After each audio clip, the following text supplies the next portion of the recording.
على سيد الأنبياء والمرسلين اللهم انفعنا بما علمتنا وعلمنا ما ينفعنا وزدنا علما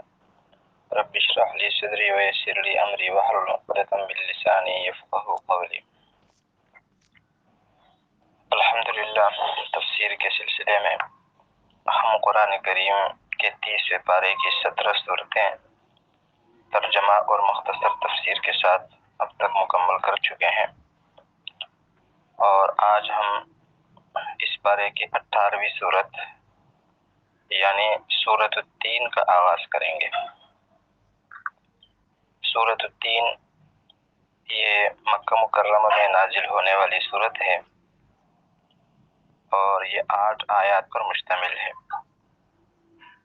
اس صورت کو سورۃ التین اس لیے کہا جاتا ہے کہ تین عربی زبان کے اندر انجیر کو کہا جاتا ہے، اور چونکہ اس صورت کی ابتدا میں اللہ تعالیٰ نے جو مختلف چیزوں کی قسم اٹھائی ہے ان میں سے ایک چیز انجیر بھی ہے، تو اس لیے اسی مناسبت سے اس کا نام سورۃ التین پڑ گیا۔ پھر یہ جو صورت مبارکہ ہے اس کی ماقبل والی صورت کے ساتھ مناسبت بھی موجود ہے، وہ اس طرح کہ سورۃ الانشراح کے اندر نبی کریم صلی اللہ علیہ وسلم کے فضائل کا اور آپ کی خوبیوں کا ذکر تھا، جبکہ اس صورت کے اندر ایسے مقامات کا ذکر ہے کہ جن مقامات کے اندر نبی کریم صلی اللہ علیہ وسلم کے اجداد میں سے یا پھر دیگر انبیاء میں سے بڑے بڑے انبیاء پیدا ہوئے ہیں۔ چنانچہ اس صورت کے اندر کوہ طور پہاڑ کا ذکر ہے جس کی مناسبت حضرت موسیٰ علیہ السلام سے ہیں، جہاں موسیٰ علیہ السلام اللہ تعالیٰ سے ہم کلام ہوئے تھے۔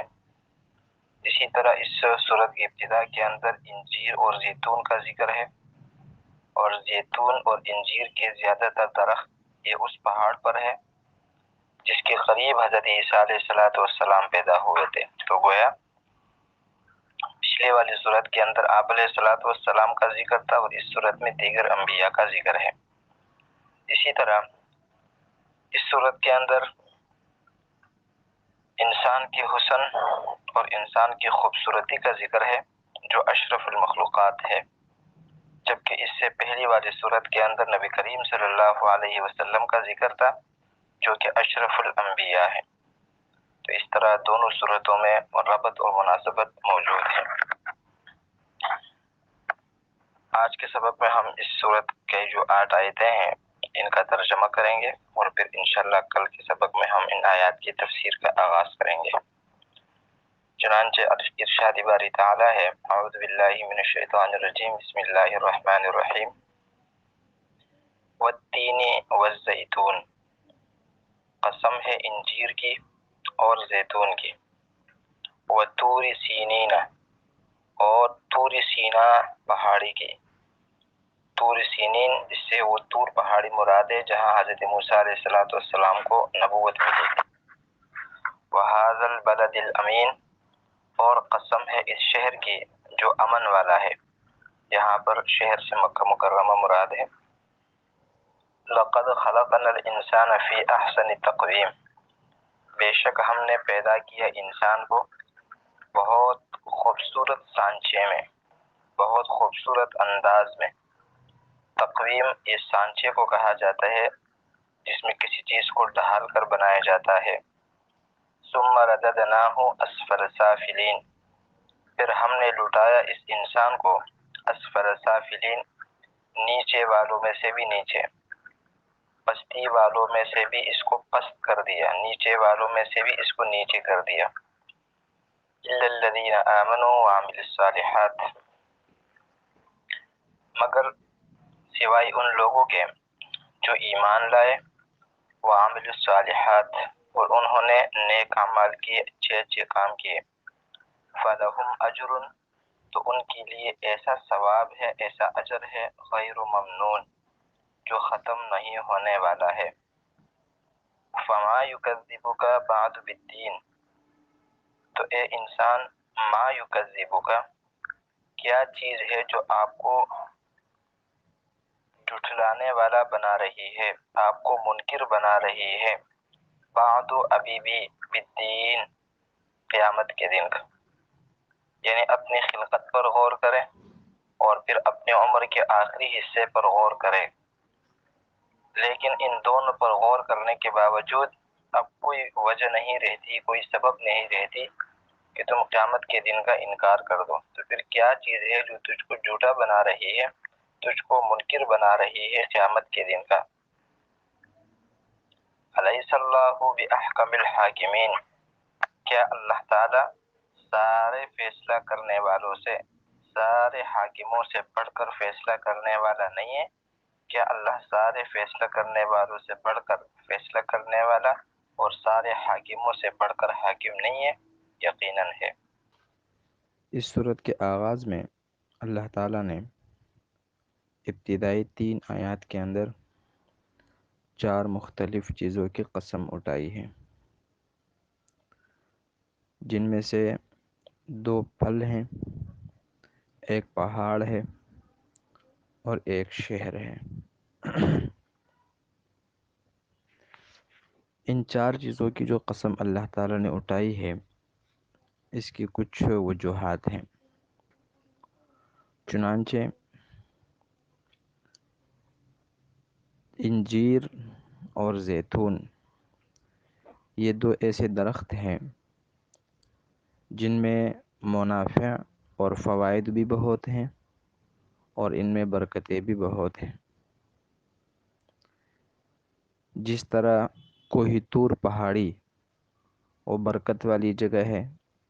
جہاں ایک جلیل القدر پیغمبر حضرت موسیٰ علیہ السلام کو نبوت ملی اور پھر اسی پہاڑی پر ان کو آسمانی کتاب تورات ملی،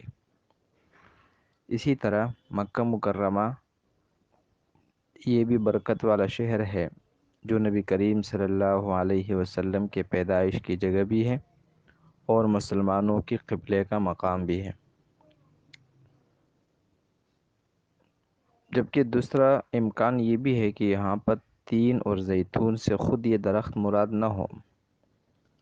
بلکہ وہ جگہ مراد ہو جہاں یہ درخت زیادہ مقدار میں پیدا ہوتے ہیں، اور وہ شام کا علاقہ ہے، اور شام دنیا کے ان ممالک میں شامل ہے جو دنیا کے اکثر انبیاء کا مرکز رہا ہے اور رہنے کی جگہ اور پیدائش کی جگہ رہا ہے۔ چنانچہ حضرت ابراہیم علیہ السلام بھی اللہ کے حکم سے اپنے شہر کو چھوڑ کر یہاں ہجرت فرما کر آ کر یہاں مقیم ہو گئے تھے۔ اسی طرح کوہ طور حضرت موسیٰ علیہ السلام کے اللہ تعالیٰ سے ہم کلام ہونے کی جگہ بھی ہے، جبکہ سینین پھر اس جگہ کا نام ہے جہاں پر یہ پہاڑی واقع ہے۔ جبکہ شہر مکہ کا جب یہاں اللہ نے ذکر کیا ہے تو اس کے ساتھ امین کا لفظ ذکر کیا ہے، اور اس کو امین اس لیے کہا ہے کہ یہ خود بھی امانت دار ہے اور لوگوں کو امن کا سبب بھی ہے، لوگوں کو امن دینے کا ذریعہ بھی ہے۔ اس لیے ان 4 مختلف چیزوں کی قسم یہاں اٹھائی گئی ہے۔ اس کے بعد اگلی آیت میں اللہ تعالیٰ نے فرمایا کہ لَقَدْ خَلَقْنَا الْإِنسَانَ فِي أَحْسَنِ تَقْوِيمٍ، کہ ہم نے انسان کو بہترین انداز سے بہترین سانچے میں پیدا کیا ہے۔ یہ دراصل ابتدائیات میں جو قسمیں اٹھائی گئی تھی یہ ان قسموں کا جواب ہے، اور اس کا مطلب یہ ہے کہ انسان اگر اپنی فطرت پر، اپنی پیدائش پر، اپنی خلقت اور شکل و صورت پر غور کرے تو یہ تمام کے تمام دنیاوی مخلوقات سے بہتر ہے، اور اس سے بہتر کوئی شکل و صورت، کوئی حیت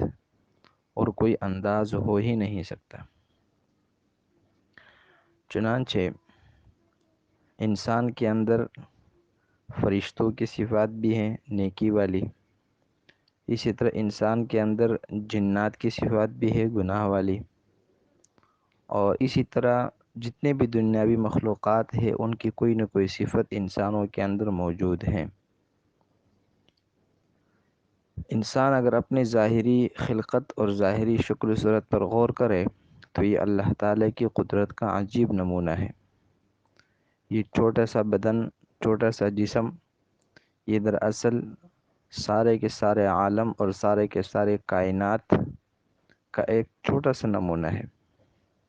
اسی لیے مختلف جگہوں پر اللہ نے قرآن کریم کے اندر فرمایا وَفِي أَنفُسِكُمْ أَفَلَا تُبْصِرُونَ کہ خود تمہاری نفوس، تمہاری جانوں کے اندر بھی تمہارے لیے نشانیاں ہیں، کیا تم اس پر غور اور فکر نہیں کرتے؟ چنانچہ انسان کی جو پیشانی ہے یہ چاند اور سورج کی طرح ہے۔ اسی طرح انسان کے جتنے بھی حواس ہیں، چاہے ظاہری ہو یا باطنی ہو، یہ روشن ستاروں کی طرح ہے۔ اسی طرح انسان کے جسم پر جو گوشت ہے، جو ہڈیاں ہیں، یہ پہاڑوں کی طرح، زمین اور آسمان کی طرح ہے۔ اس لیے اللہ تعالیٰ نے فرمایا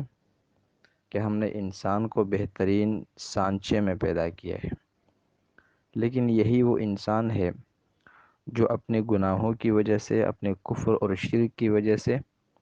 پھر اس مقام تک پہنچ جاتا ہے جہاں یہ حیوانات سے بھی بدتر ہو جاتا ہے۔ اور اسی حضرت انسان کے بارے میں اللہ نے یوں بھی فرمایا کہ اولئک کالانعام بل ھم اضل، کہ یہی وہ کفار ہے جو چوپایوں کی طرح ہے، بلکہ ان سے بھی زیادہ گمراہ ہیں۔ تو اس لیے اگلی آیت میں فرمایا ثم رددناہ اسفل سافلین کہ ہم نے پھر اس انسان کو نچلوں سے بھی نیچے پہنچا دیا ہے اپنے کفر اور شرک اور اپنے بدعمالیوں کی وجہ سے۔ جبکہ اس لٹانے کا ایک معنی یہ بھی ہو سکتا ہے کہ انسان جب اپنے بچپن کے اندر پھر جوانی کے زوروں پر ہوتا ہے تو حسین و جمیل اور خوبصورتی کا ایک نمونہ ہوتا ہے، لیکن جب انسان پر بڑھاپا آتا ہے تو بڑھاپا آ جانے کے بعد اس کا حسن و جمال، اس کی خوبصورتی، یہ سب ماند پڑ جاتے ہیں اور پھر انسان بدصورت لگنے لگتا ہے۔ اس لیے فرمائے ثم رددناہ اسفل سافلین کہ اللہ تعالیٰ نے اس صورت کے اندر حضرت انسان پر اپنے ایک عظیم نعمت کا تذکرہ فرمایا ہے کہ لَقَدْ خَلَقْنَا الْإِنسَانَ فِي أَحْسَنِ تَقْوِيمٍ کہ ہم نے انسان کو بہترین سانچے میں پیدا کیا ہے۔ اب انسان کے اندر جو حسن، جو خوبصورتی ہے، وہ مختلف اعتبارات سے ہے، مختلف وجوہات سے ہے۔ اس کا تعلق انسان کے جسم کے اعضاء سے بھی ہے، انسان کے مزاج سے بھی ہے، انسان کے رہن سہن کے اعتبار سے بھی ہے، اور انسان کے کھانے پینے کے طور طریقوں کے اعتبار سے بھی ہے۔ اس کے بعد اگلی آیت میں فرمایا تھا کہ ثم رددناہ اسفل سافلین پھر ہم نے اس انسان کو لٹایا نچلوں سے نیچے۔ اس آیت کے اندر جو تفاسیر ہیں وہ کل بھی بتایا تھا کہ یا تو اس سے مراد یہ ہے کہ انسان کی خوبصورتی اور حسن و جمال کا جو دور ہوتا ہے وہ بچپن اور جوانی کا دور ہوتا ہے، لیکن پھر اسی انسان پر ایک دور آتا ہے بڑھاپے کا،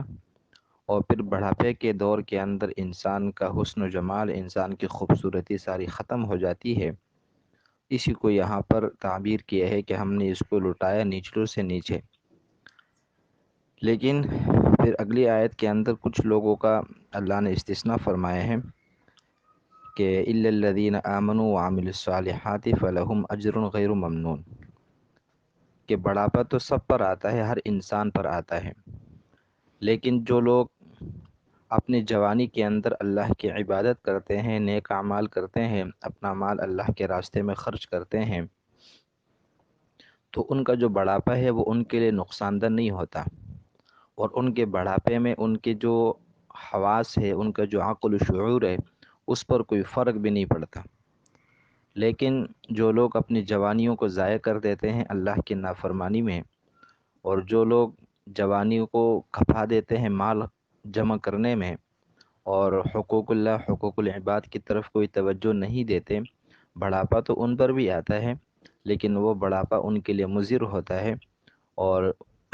اسی بڑھاپے کے اندر نہ ان کے مال سے ان کو کوئی فائدہ ہوتا ہے اور نہ ان کے علم سے ان کو فائدہ ہوتا ہے، اور یہی وہ لوگ ہوتے ہیں کہ بڑھاپے میں جا کر ان کے عقل و شعور متاثر ہو جاتے ہیں اور یہ پھر دوسرے کے محتاج ہو کر دوسروں پر بوجھ بن جاتے ہیں۔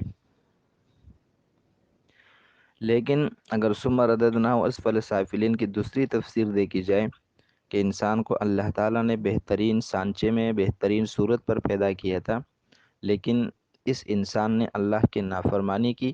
اللہ کی نعمتوں کا شکر ادا نہیں کیا، جن میں سب سے بڑی نعمت اسلام کی تھی، ایمان کی تھی، تو اللہ پھر اس نافرمانی اور اس کفر و شرک کی وجہ سے اس کو جہنم کے نچلے طبقے میں پہنچا دیتا ہے۔ تو پھر جو اگلی آیت ہے اِلَّا الَّذِينَ آمَنُوا وَعَمِلُوا الصَّالِحَاتِ، اس سے پھر اہل ایمان مراد ہوں گے کہ اللہ تعالیٰ نے ان کو بھی بطور انسان کی اچھی صورت عطا فرمائی تھی، لیکن انہوں نے اللہ کی نعمتوں کا شکر ادا کیا اور جو نعمت اسلام ہے اس کا حق ادا کیا، اس لیے ان کے لیے ختم نہ ہونے والا اجر و ثواب ہے۔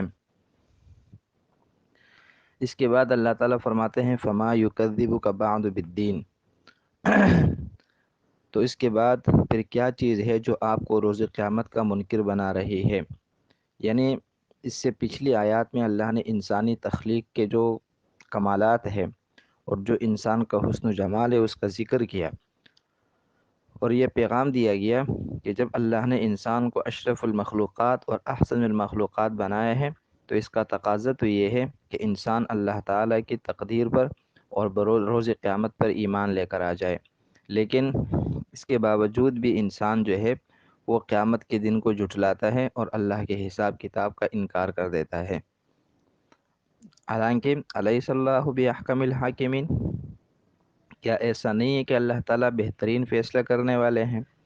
اس آخری آیت کے اندر ایک تو نبی کریم صلی اللہ علیہ وسلم کو تسلی دی گئی ہے